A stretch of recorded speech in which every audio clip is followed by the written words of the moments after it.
예, 반갑습니다. 오늘은 수요일문답 70에서 72문을 가지고 제7계명이라는 제목으로 수요일문답을 살펴보겠습니다. 제70문입니다. 제7계명은 무엇인가? 제7계명은 간음하지 말라 하신 것이다. 우리나라 2015년 2월 16일 헌법재판소에서 간통죄를 62년 만에 폐지했습니다.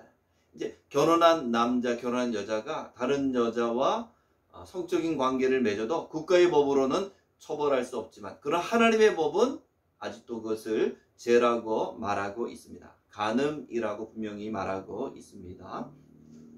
그래서 71문 또 내용을 보니까 제7계명에서 명하는 것은 무엇인가? 제7계명에서 명하는 것은 생각과 말과 행동으로 우리와 이웃의 정조를 보존하라 하는 것이다. 성적으로 거룩하다는 것은 행위만을 말하지 않고 우리의 생각으로, 우리의 말로, 우리의 행동으로 거룩해야 된다라고 말하고 있습니다. 첫 번째는 생각 혹은 마음으로도 죄를 짓지 말라는 것입니다. 예수님은 마태복음 5장 28절에서 너희에게 이르노니 여자를 보고 음욕을 품는 자마다 마음에 이미 간음하였느니라. 구약에서는 행위를 음행했다 말하지만은 예수님께서는 마음으로도 음란한 마음을 품은 자를 간음이라고 정죄하고 있습니다. 두 번째는 언어에서도 죄를 짓지 말아야 됩니다. 에베소서 4장 29절 말씀 보니까 무릇 더러운 말은 너희 입 밖에도 내지 말고 오직 덕을 세우는데 소용되는 대로 선한 말을 하여 듣는 자에게 은혜를 끼치게 하라. 가끔 사람들을 만나보면은 농담하는 사람들, 음담패설 하는 사람들이 있는데 그런 사람은 특별히 조심해야 됩니다. 자기 마음에 있는 것을 드러내기 때문에 그런 사람들은 가까이 하지 않는 것이 좋고, 친구로도 또 이성으로도 가까이 하지 않는 것이 유익한 것입니다. 세 번째는 행위로도 죄를 짓지 말라. 베드로전서 3장 2절 말씀 보니까 너희의 두려워하며 정결한 행위를 봅니다. 예수 안 믿는 사람들이 우리를 안 보는 것 같지만 우리를 지켜보고 있고, 우리가 거룩하게 사는지 거룩하게 살지 않은지를 지켜본다라고 말하고 있습니다. 그래서 우리가 행위로도 거룩해야 된다라고 말하고 있습니다.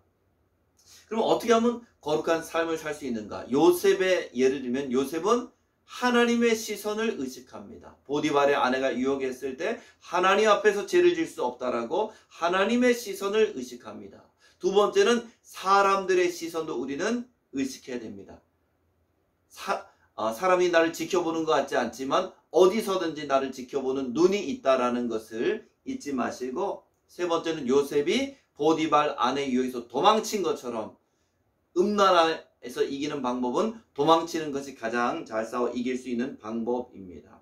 두 번째로는 결혼한 사람이라면 적극적으로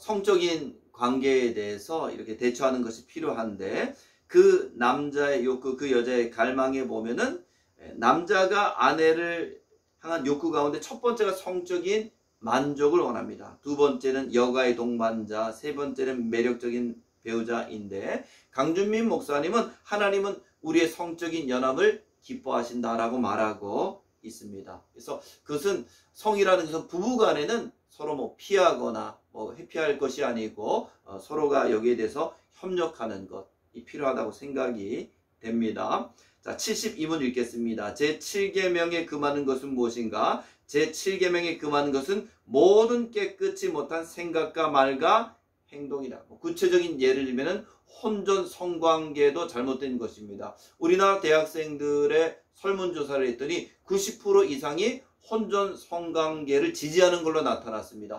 결혼 전에 어차피 결혼할 사람이니까 성적으로 연합하는 것은 괜찮다. 그러나 그것은 잘못된 생각입니다.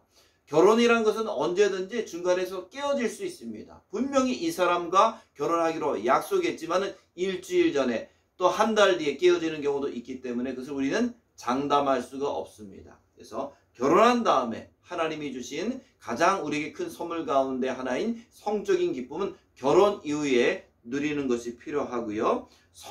또 에이즈 같은 것도 잘못된 성적인 관계 가운데 하나입니다. 미국에는 1만 2천 명의 에이즈 환자가 있는데 그중에 90%는 동성연애를 통해서 생긴 환자들입니다. 동성연애자들 우리가 불쌍히 여기고 궁일이 여기고 그들이 주님을 알기 원하지만은, 그러나 동성연애라는 것은 분명히 성경에서 잘못된 것이라고 말씀하고 있습니다. 그래서 오늘은 제7계명에 대해서 살펴봤습니다. 다음에 뵙겠습니다.